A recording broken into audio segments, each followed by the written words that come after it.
Welcome to the Latched Mama podcast. It's Lindy today. I'm sitting in again for Melissa. We are hoping that baby comes really soon for her. But today I'm excited. We're going to kind of talk all things literacy, and we have a great guest here today, Melissa Face. So come join us.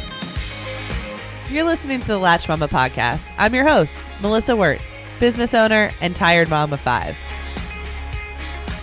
Join us each week as we talk about pregnancy, nursing, parenting, and all things motherhood.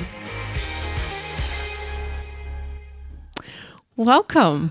I'm really excited to have you here. I know I've never met you, but I binge read this book and it brought back all the things, like the good, the bad, the things that came easy, the struggles.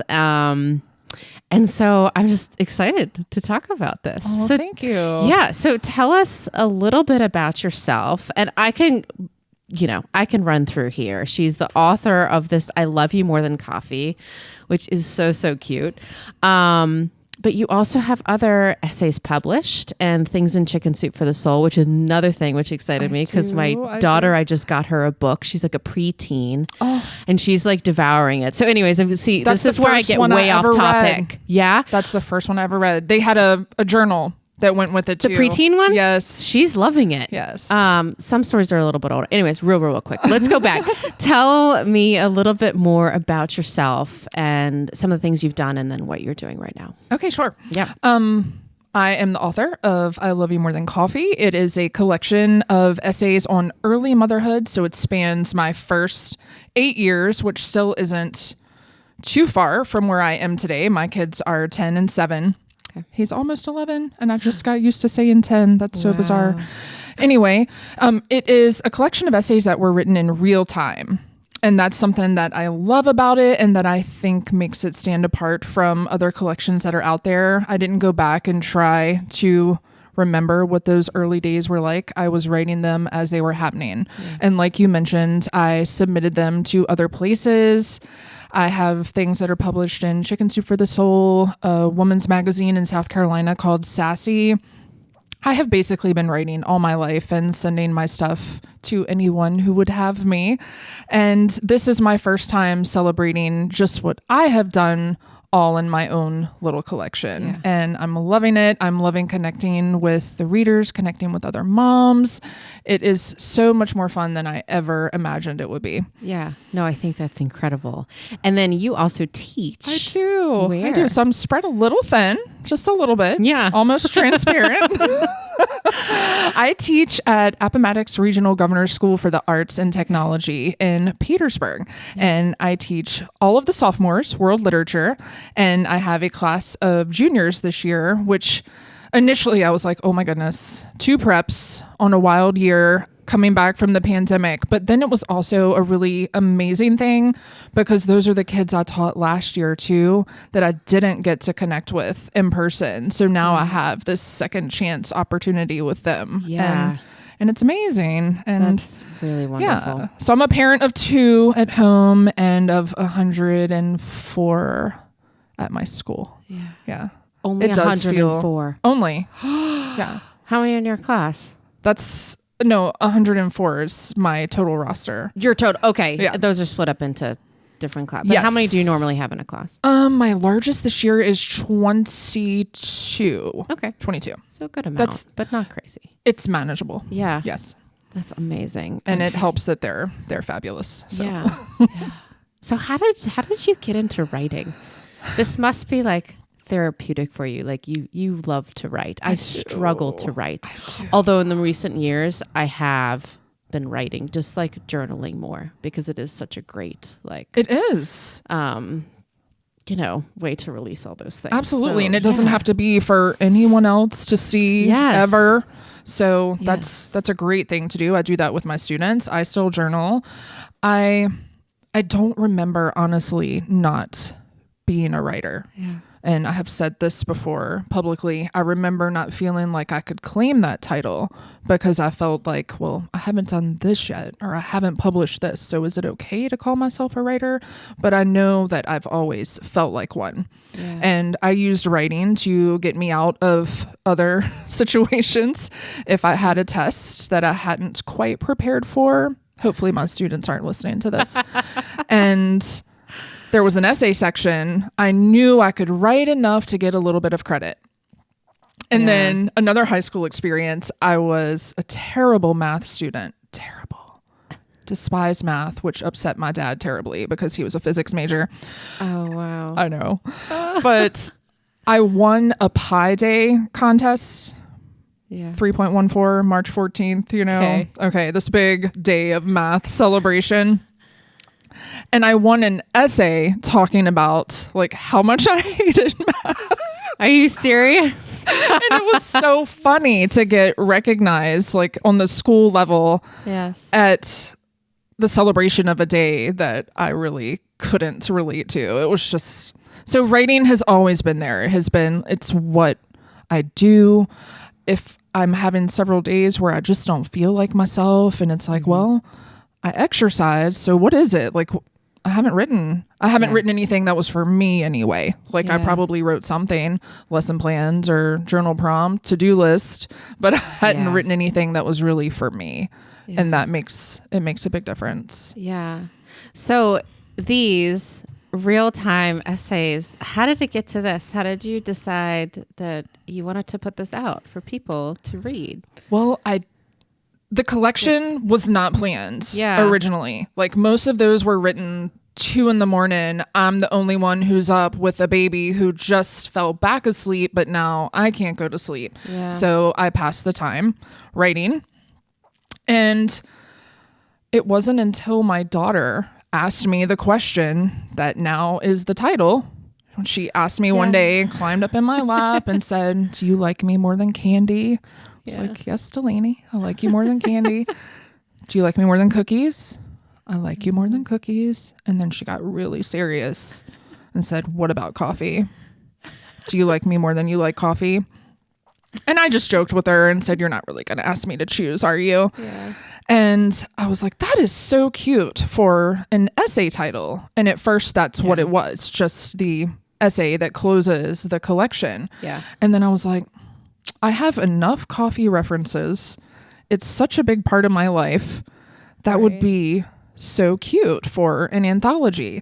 So then it was just sorting through what I had and putting them in some sort of order that made sense. And I wasn't sure at first if that would be thematically or chronologically. Right. And got them all lined up, pulled out those that had kind of repetitious themes, and then went for it. I was going to ask you, I was like, there must be more than this. And I'm like, I want more. Like, I want to read the other ones. Oh, there are others. I'm sure there are some things that like probably shouldn't be out for the world because, I mean, and people have asked to have read the collection. Like, well, there's a little bit of a gap there because it goes from like Evan's later stages and then all of a sudden here's the second baby. Yeah. But those are wild days. Yeah. And a lot of things that if I was able to put them on paper, they weren't okay for everyone to see because there's so much judgment too about motherhood and how you're supposed to feel when you have a baby. And if you're not stressed, if you're not depleted, then you're not doing it right. Yep. And I felt all of those things from different generations being passed down. Like, oh, that's how moms are supposed to feel. And yes. Yeah. Well, I felt so many different emotions while reading that, you know, could feel like what you're feeling. And I could remember, and, you know, you would remind me about something that happened, you know, that I went through. But reading through these days, you do. I wonder, I know she had other days, either like horrible, terrible days or like really angry days, or she had like, you know, just those like super highs. I wanted to read all those, you know, because as a mom, like you go through these things and you want to feel normal, you know, you want to feel normal. You want to feel like I'm not the only one going through these really like hard things. Right. And I did. I thought to myself, I was like, every mom should be writing down something. And I wish I had wrote down some of those things to kind of go back and read through. I loved it. I mean, I read it in like 2 little sittings, and I know it's not super long, but I think you could really slowly read one of those each day and like really sit with it and connect with it, because I it's love that so part. real. Because I know moms don't have time for so many Yeah. things. So one little essay at a time, then you Yeah. feel like you did something too, and you can check it off the list, right? Yeah. Yeah. Call it self-care, call it what you want, but Exactly. yeah, you read an essay. Yeah. But there was one that hit me. I forget which one it was, but you talked about, it was the Mother's Day one, which I don't like Mother's Day either, at all.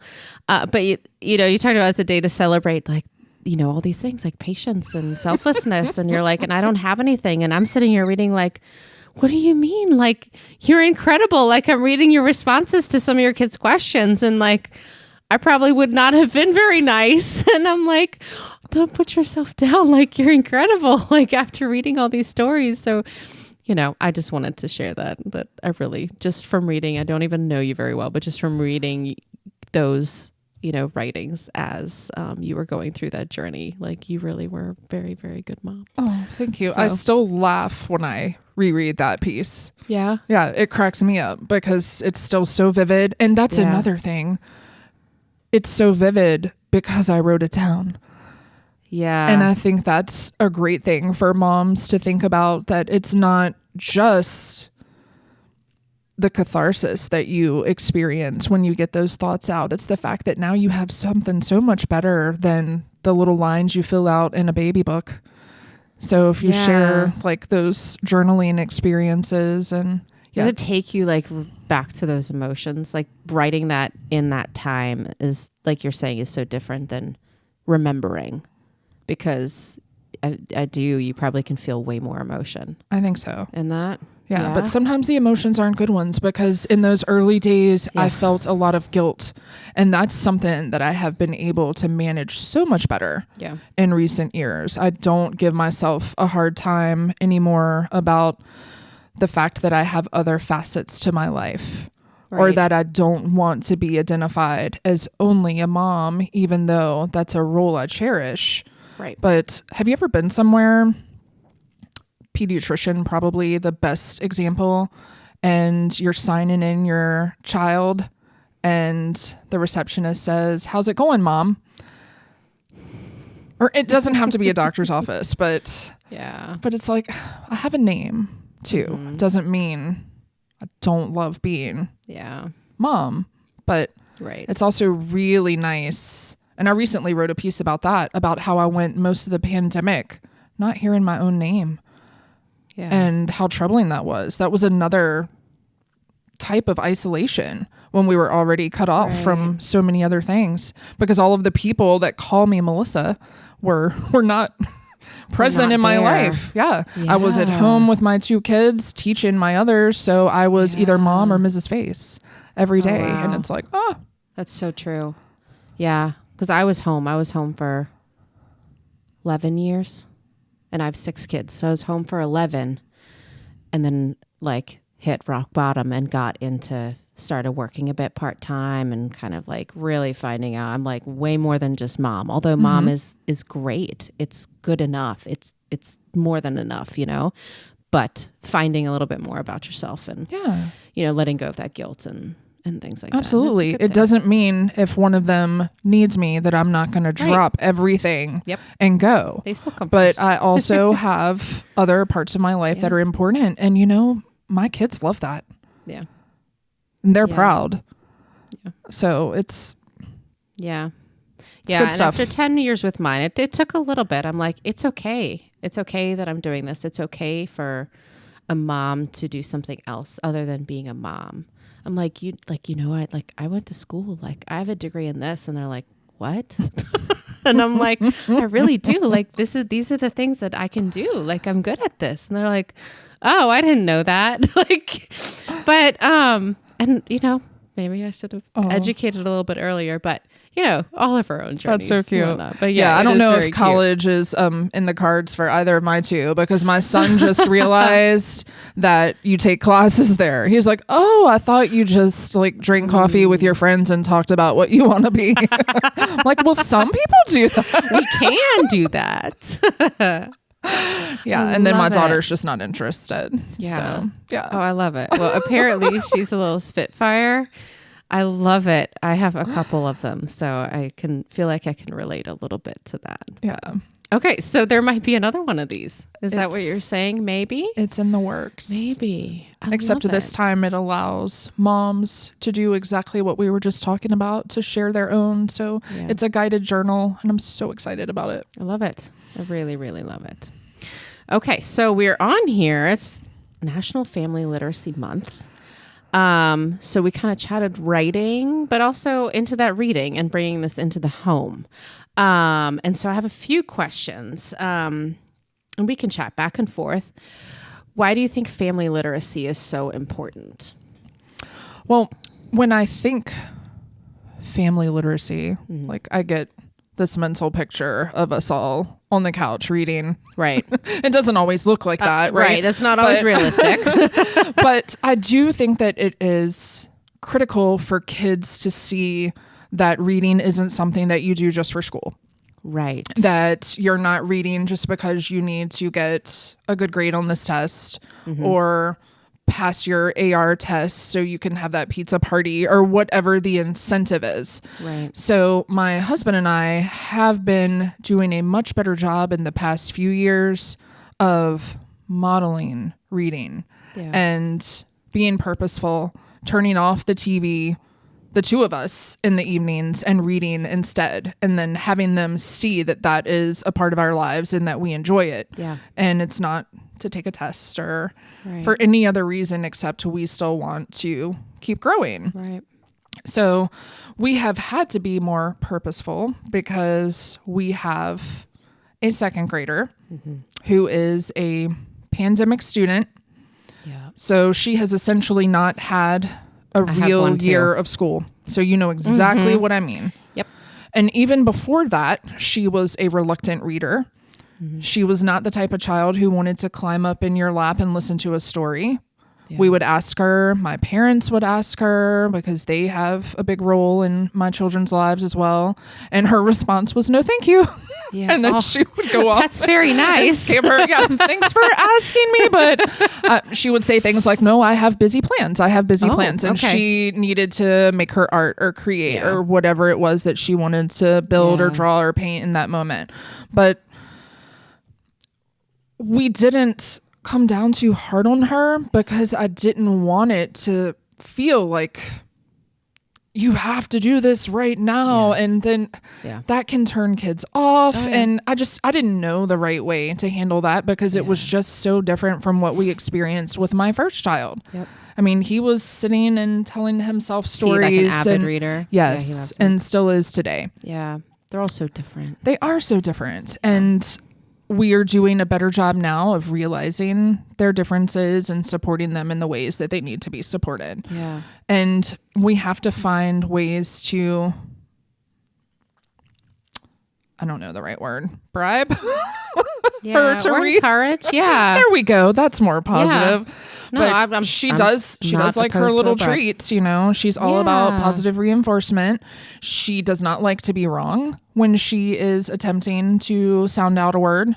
Yeah. So we have to talk about well, what's going to happen if you say that word incorrectly and I hear it? What do you think is going to happen? Yeah. Nothing. Yeah. Except you're going to learn.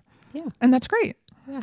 So we had a good night last night, and that made me so happy. I had one of those nights where I was so depleted when I got home from teaching, and it's the end of the grading period. I have deadlines out the wazoo right now.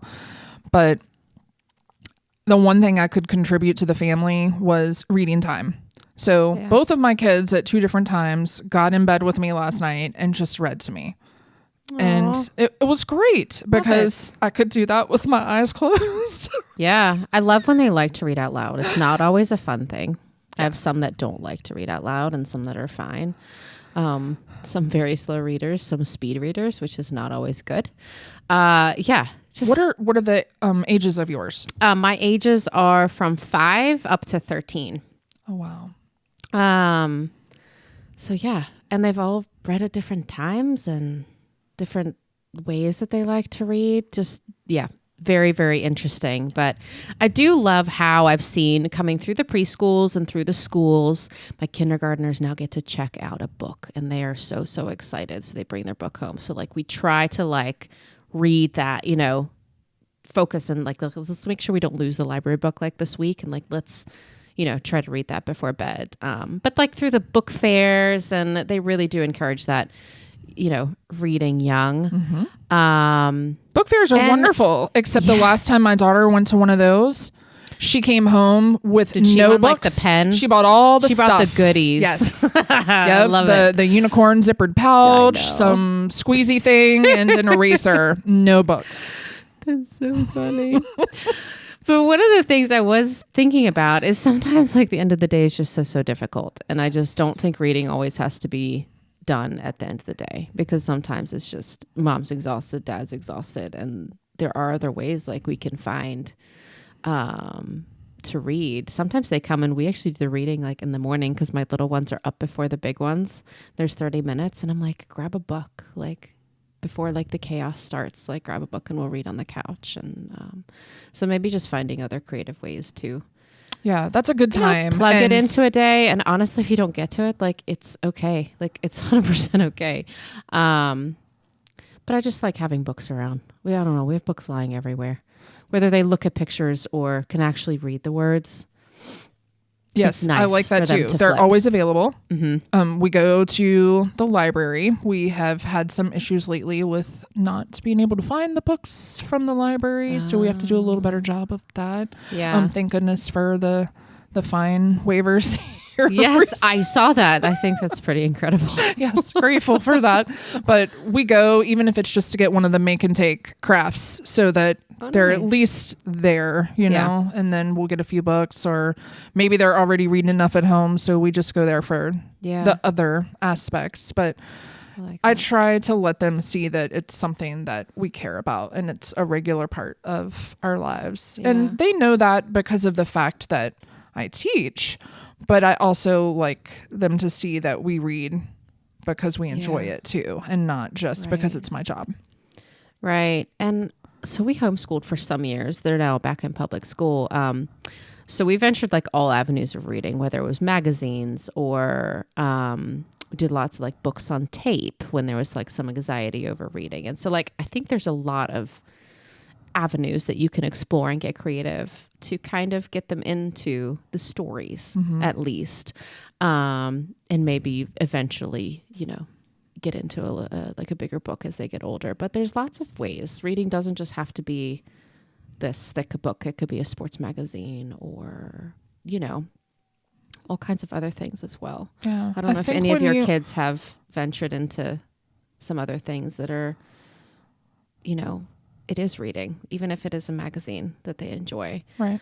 Or graphic novels. My son loves those. Yes. That was the other one I was thinking, because we've had that come through the house as well. So, yeah, he loves them. In fact, well, I'm not sure if this isn't a graphic novel, but he has no idea that we have tickets to meet the author of The Diary of a Wimpy Kid series. When is that? It's the week that local? of it is. It's at the Diamond in Richmond, and it's one of those pandemic friendly drive up things where you just pay for the carload and then you get the signed book, a picture with the author, and he has no clue. I've told him that we're going to an author event that night, but he thinks it's for me.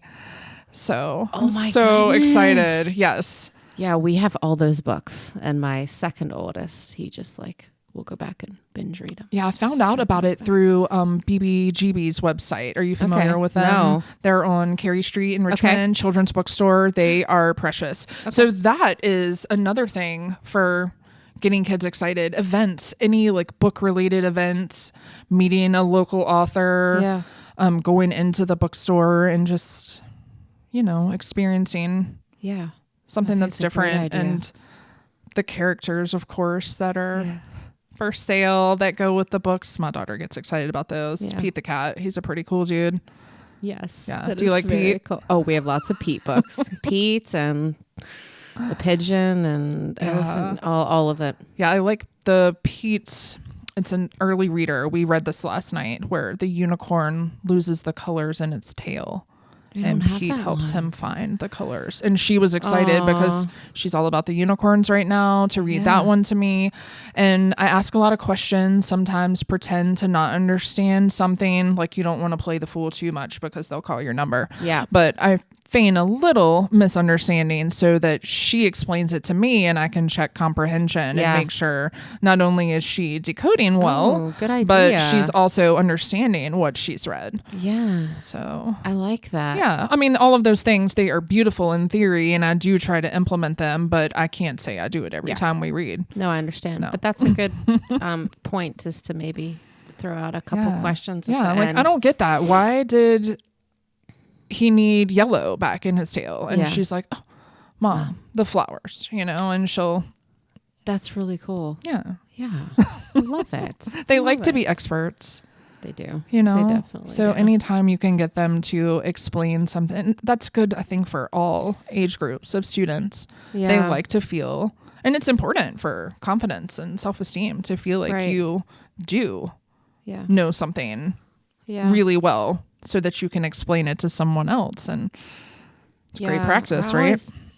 Yeah, because I know kind of our reading, at least the way we have started out, is a lot of learning those sounds and kind of memorization. But at some point, that second grade, it's going to flip to comprehension. And my oldest daughter, she's like this speed reader. She'll just devour chapter books, like 4 in a week or whatever. But I'm like, honey, if you can't tell me about your main character, if you can't give me a location, if you can't, give me the problems they faced or something like that, I'm like, you're almost wasting your time, because we need more from that book, So now I'll come up and she's like, yeah, mama, here's, boom, boom, boom, boom, boom, boom, boom. What sorts of series is she into right now? So her favorite, I don't know, she's been going through this Pony Club series or something. She's really into horses. She horseback rides. And so they're pretty decent chapter books. I don't know, 300 type pages. But that's my problem, is I can't even go to the library for her. I literally just have to order 6 off Amazon. And then she just like, now, will she push other things aside to just have that time to read? Yeah, she'll just sit and, like, they go everywhere. They're in her backpack at school, and she'll pull them out of her desk. Yeah, I went through that. It's a bit of a tunnel vision. Babysitter's Club. Oh, okay. Oh, I was addicted. And Sweet Valley Twins, Sweet Valley High. Do you remember them? I do. I didn't read a whole lot of them. I was like a very reluctant reader until I found Harry Potter in like 9th grade. How about that? And then it took off, which is kind of weird. No, that's the lesson, though, is that's what it takes. You and find if something. this genre isn't working for a child, keep trying, right? Yes. Yeah, that's the thing. And I really think that's really for every kid. Yeah. Eventually you find, you get old enough and you find whether it's a fiction or fantasy or adventure and whatnot. And if you get hooked on it, I remember sitting with like that 5th book that was like 500 some pages. And I'm like, I just got to finish it. And where, a year before, the 30 minutes of reading that my mom would like mandatory make us do every day that I hated, now became ongoing of 3.5 hours. And it's like 11:45, 12 at night. She's like, you've got to turn your light off. And I'm like, I just got to finish it, But when you find that, it's like, you just want to like let them run with it, know? But I keep trying. I'm like, I want to know. I want to know what your story is about. Like, don't just tell me horses. And see, that was the opposite of my son's situation. He tried Harry Potter and then he started crying. I'm like, what is wrong? He's like, I can't get into this. And he felt so guilty about abandoning the book. And I'm like, it's okay. It's not for everyone. He's into the I Survived. Do you know those? That's my... Okay, so he is into The Wimpy Kid and I Survived. That's my son. Yes. He'll binge watch those, and then he loves the weather stuff, like the I Survived, the tornadoes, and like all that kind of thing. Yeah, Hurricane Super into Katrina. that. Yeah. Yes. Yeah, and I really like those too because it does. They're strictly nonfiction? Or is it there a bit of, is it a They are mix? historical fiction. So Okay. the events themselves Yeah. are So it's what also actually like some occurred. true events, which I think is pretty cool. The as well. tsunami, that's another one that he Yeah. read. And then he and I would do things like after he read that book, we would go and find some sort of documentary or something based upon that event so we could explore it further. And watch it. Yeah. I like that. Yeah. And we That is also really had cool. Mother-Son Book Club. That was a fun thing. Oh, nice. Yeah. We need to bring that back, but How did Yeah. your Mother's Son book club work? 'Cause we I just think that would be a cool idea too. We picked some books together, and the first one was Where the Red Fern Grows, which ripped my heart out. Anyway, I wanted to start with something that I thought he would care about, and the dogs, and the Yeah. outside theme.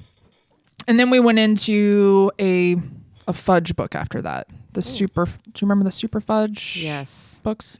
So yeah, we would just read together, sometimes silently, sometimes taking turns aloud, and then talk about it. And that would just be our time. Like it was our like book it. club time, and we would have snacks, we would have Starbucks fraps, whatever got him excited about just having that time with me to read. So I like that. all of that a lot. now I need to try to do in a different way, maybe with Delaney, and get her Yeah. excited. Yeah. I love it. But she's getting there. It's she's it's different. 7. Yeah. A little bit younger. She's 7. She went through virtual school and had a really difficult time. And Yeah. that was hilarious though. Did your kids do any virtual, your younger ones? No, so I guess we homeschooled up until my oldest was going into 5th grade. And at that point, I had so my youngest are twins, 5-year-olds. So homeschooled through the infants, homeschooled through 18 months. And then I just was about to lose my mind. So I was like, we have to make a change. So he, at that 5th grade, he went in, and we've been in public school since. But when it was going to go virtual, I was going to have 4 in elementary school. Oh my. Now, I wasn't too worried about the 7th grader. He can navigate the calls, the online. Honestly, he could probably teach me more about the laptop and whatever, But it was the other 4 that I was going to have to navigate getting on and off. And then it wasn't just here's some work, we're going to meet one time. It was you're that asynchronous, and then you're on for 15 minutes, then you're off, then get back on the call in 30 minutes, then you're off, then get back on in 45. And I'm like, how do I do that with 4 kids? I can't. I was understand. working. It was a struggle too. And I was working, and I'm like, if I'm not even willing to or want to do this, I'm not asking a sitter. And I'm like, we've homeschooled before. It's different. I don't have infants. So I not really gave them the option, but I'm like, here are the options on the table. This is what virtual school will look like. Up to you. Or this is what we could do. You can help me pick science. Obviously your language arts and your math are kind of on your level, but we can get a bit creative, and we don't have to be stuck to these timelines and deal with the school Chromebook. Right. So that's what we did. So I pulled him out. We homeschooled that year, which actually went very, very well. Good. But yeah, it still wasn't easy, and it was different. And, we probably didn't do enough writing. It's not my specialty. I will kind of do science projects and, blow stuff up with chemicals. And That's lots my of fun. son was in the physical sciences and stuff. So I will do the science and math all day long. Where I struggle is the English and the reading. Did you ever make the rubber egg? Did y'all ever do that one? No. That's a lot of fun. What is that? You put just a raw egg. Oh, you got to protect it from a fall. It goes into a glass of vinegar and something else I can't remember. I'm sure it's easily found in a Google search. Okay. But after 48 hours maybe, you take this egg out and you can bounce it. And I don't mean hard boiled, it goes in you would pull it right out of the carton. In the shell. Yeah. And then it's Yeah. bouncy. Evan was super fascinated with that. So your kids might like And that it really one worked? too. Mm-hmm. Ooh, okay. Yeah. It was fun. Oh, wow. I Yeah. A have little some smelly. science guys. A little on the smelly side, but Yeah. Yeah. the things you do for science, right? Yeah. We're having the conversation with my oldest because he just despises English. It's just, it's hard. That's what it is. Yeah. And so just having that conversation with him, I'm like, it's okay. He's like, I just don't understand why I have to do this. I'm like, well, you kind of have to be able to write and communicate and understand when you're older. And I'm like, and you're not going to like everything you do. That's right. You know, and even those people who love that English and whatnot, they might be really not enjoying science or really not enjoying something else. Like we all have these things that are not the best, but we can make the best of it and do your best, you know. But anyways, yeah, but going back to that virtual learning and just how it can impact reading for those littles was very, very difficult. Oh my gosh. My daughter didn't know to take it seriously. I mean, prior to that, anything that she had done on the computer was a game or a video, you know? So she would just get up and walk into the room where I was teaching. And I'm like, what are you doing? You're in class. And she's like, oh, she's just talking. I'm like, yeah, you gotta listen to the things. And she's like, oh, well, she didn't say my name. I'm like, babe, she's talking to all of you. Yeah. She's not going to single you out every time to say, Delaney, this one, it's for you to pay attention to. Yeah. So yeah, it was funny and at the same time frustrating. And like you mentioned with the log-ons, I had a running list every day of what time we had to do what. Oftentimes I didn't know why my alarm was going off. Like, what are we supposed to be doing right now? Yeah. And I felt so bad just for all involved, teachers. But we did it. And that's something that the world needs to remember. Look out for these kids that went to school during the pandemic because they can do all things. If they can go to school and get used to the world in the way that it is right now, wearing masks, they're going to be great. Yeah. Yeah. No, I agree. Okay. Another question. Uh-oh. Ready? Ready? I'm just kidding. I'm in the student seat now. And we might have even covered this, honestly. What is your role as a parent in your children's learning? Which I really think we did. Well, I can probably branch off a little bit. My role, even though I am both parent and educator, is to see the big picture and to remember that learning is still taking place even when there's a C on that paper. And I don't want my kids to think because they brought home a packet where there was one grade that they're not proud of, that the week was a loss. Yeah. And my husband and I, we have this conversation. We just talked about this morning while I was getting ready.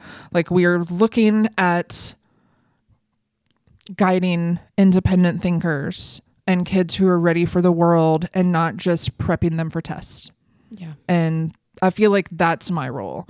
I probably wouldn't have answered that the same way several years ago, but I'm grateful to Delaney in a lot of ways. And one of them is showing me that there are so many other things that are important at school beyond the academics.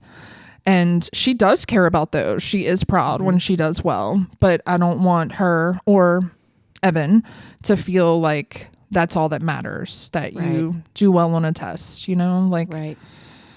Yeah. And I know for me as well, I've just always wanted them to have a love for learning at the end of the day.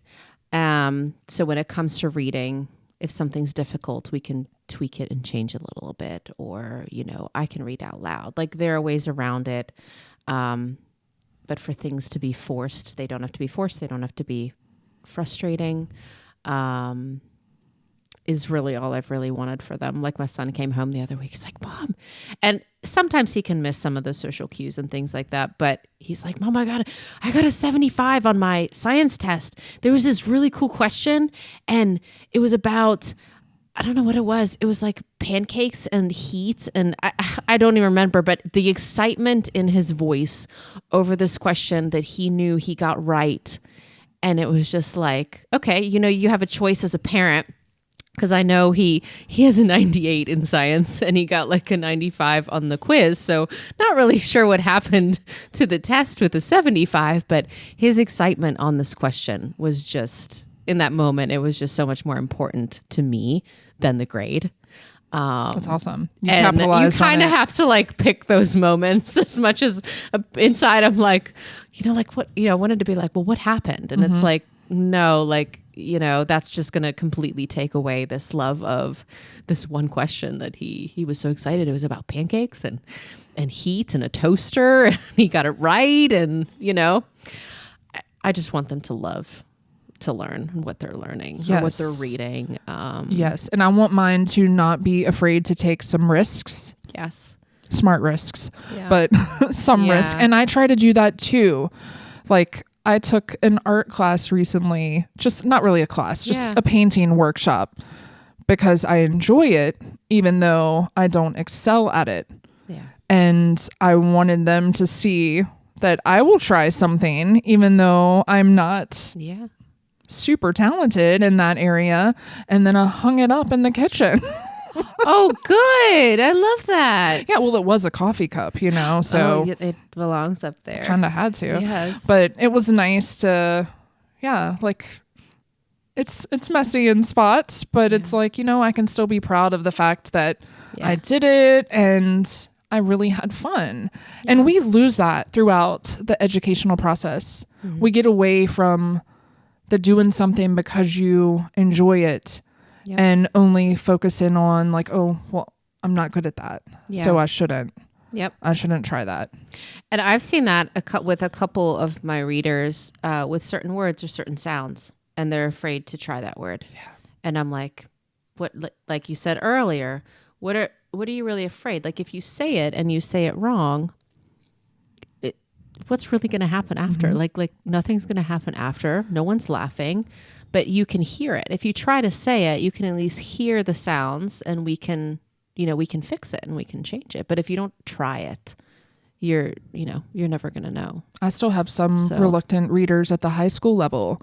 Now, really? They read very well independently and comprehend what they're reading, but reading aloud is a different animal. Yeah. And I will kind of sit close to them, as close as we can. Yeah.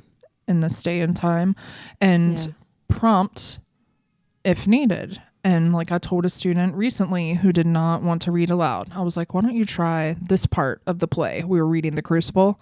Oh, wow. I was like, there are only a few lines, and if you get to something that you're not sure of, pause. I've got you. Yeah. And I know it's kind of excuse me, there are different teachers with different philosophies. Not everybody thinks reading aloud is important. I do. Yeah. And I feel like I would rather them be corrected and informed in my classroom than for them to get corrected somewhere else out in the world. Right. Because not everybody's going to be as kind to them as I am. Yep. I agree. Or as supportive. Yeah. So yeah. I like to have them practice. Yeah. Yeah. I do. What can I do to help my children learn to write? Oh, what level I know that's a very big question. Learn to write. Like if we're talking fundamentals, that's so beyond maybe it's what just, I do really. Maybe it's just getting into, I'm guessing it's not necessarily the like high school level, and it's maybe just early on. Well, one thing I can think of is my little kindergartners. They're like, Mom, how do I spell this word? And I think one thing I've always done, I don't help them spell it saying like, okay, it's a C, it's an A, and it's a T. And I'll say it's a K and a A and a T. So I spell in sounds and they get really mad at me sometimes. They're like, Mom. I don't, no more sounds. Like, just give me the letter. And I'm like, I'm not going to give you the letter. Like, because I just think it plays into letter recognition and sounds and starting to put the word together. But see, I wasn't taught with sight words. Were you? Like, I was taught like that you do sound things out. You use phonics, you know, like that was my background. So when my kids started school and everything was sight words, I feel like that turns them off to what you were just explaining about. And I do think there are some words that just English is weird. That you really just do kind of memorize, like the word 8 or whatever. Because it came up in a book we were reading last night. I'm like, this is just a really weird one. This isn't like the word 10. This is just weird. And you just kind of have to learn it sometimes. They looked at me like I was crazy. Yeah. But that's the premise. But I think of sight that words you're can memorizing. help people to write. But I don't know. That's a big question. Because I have some really great writers and I have ones that really struggle with those really big ideas. And how do I connect sentences? And it's kind of like just a big put off for them. Right. It's very difficult to Well, I envision think that. the best thing to get somebody started is writing what you know, writing about something you like. So even if it's just describing something that you did, that you enjoyed, the best trip you took, a perfect day, or even taking their favorite toy and maybe having it in front of you and writing what it would say to you if it could talk and tell you about its life. Yeah. What it's like to live in your house, like some sort of pretend situation. It's as individual as reading is in terms of taste, but sometimes you can hit on a topic where they're like, oh, I can write beyond a couple of lines now. I can do a paragraph, because that's something that struggling writers will continue to struggle with. Like, I still have students today who say, how long does this have to be?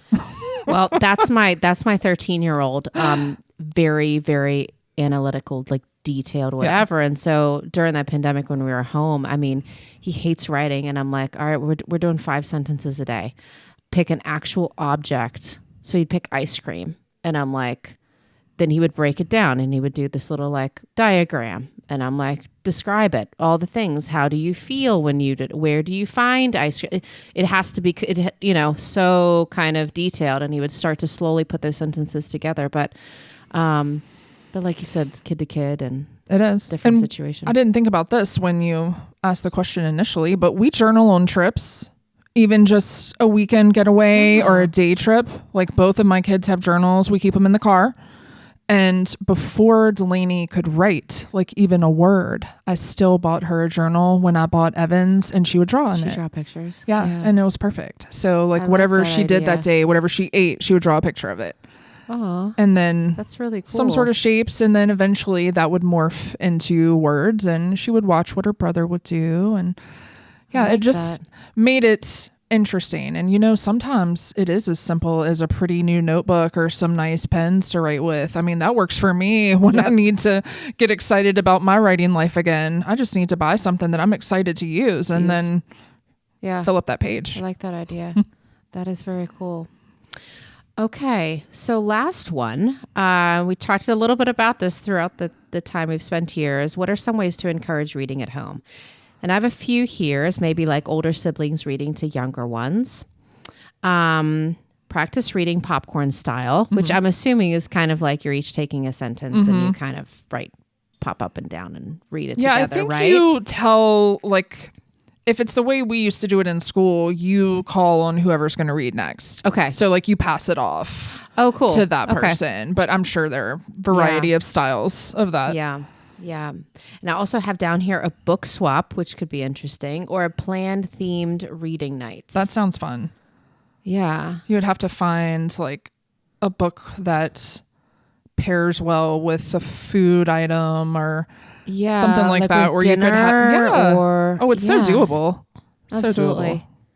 So doable. I like that one. And I also really like the sibling thing. And if it's a household where there's one child, maybe if you have the opportunity to have the other parent read for a while, or the child reads to that parent, I think just hearing a variety of voices and reading to different people is beneficial. Right. Because sometimes if we're burned out, if we're run down, we can be a little snappish, we can be a little harder on our kids than we want to be. And it's nice for them to have someone else. Yeah.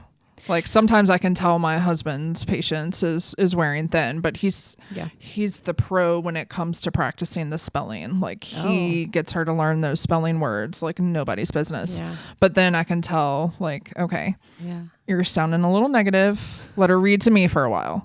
Yeah. And just changing it up is good. Yeah. For all of us. I agree. But that's one of my favorite things to see. Oftentimes I'll find my oldest 13-year-old and 13-year-old boy, and he'll go read to my little girls that are 5. But they love it because it's been years since they've pulled out like Piggy and Gerald and they love their silly books. Like they love to read those, and they love when he reads to them. It's really, really cute. We have all of the books from throughout the years, and I plan to keep them. Yeah. They need to be a little better organized than they are right now. Yeah. But I don't want to get rid of board books. I don't want to get rid of picture books.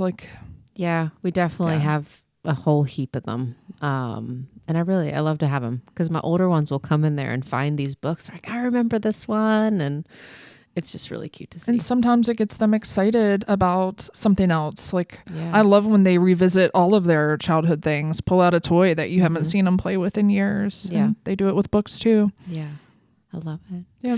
Well, thank you so much for sharing today. And I need to know when this other one comes out because I would love to read it. Hopefully this spring. And as soon very as I know cool. even more specific info, I will tell you. I love it. Yeah, I'm not going to be able to keep it quiet. I'm so excited about That's it. good. That's amazing. I love it. Well, thank you so much for sharing today. Thank you. About That was your such a fun kids. conversation. Yeah. That felt cathartic. We talked about writing, but that we did. always go off on tangents. But hopefully people can relate. Yeah. 'Cause, we're moms and got all these other things we do too. Exactly. But exactly. thank you. Thank you. All right. Have a good one. Bye.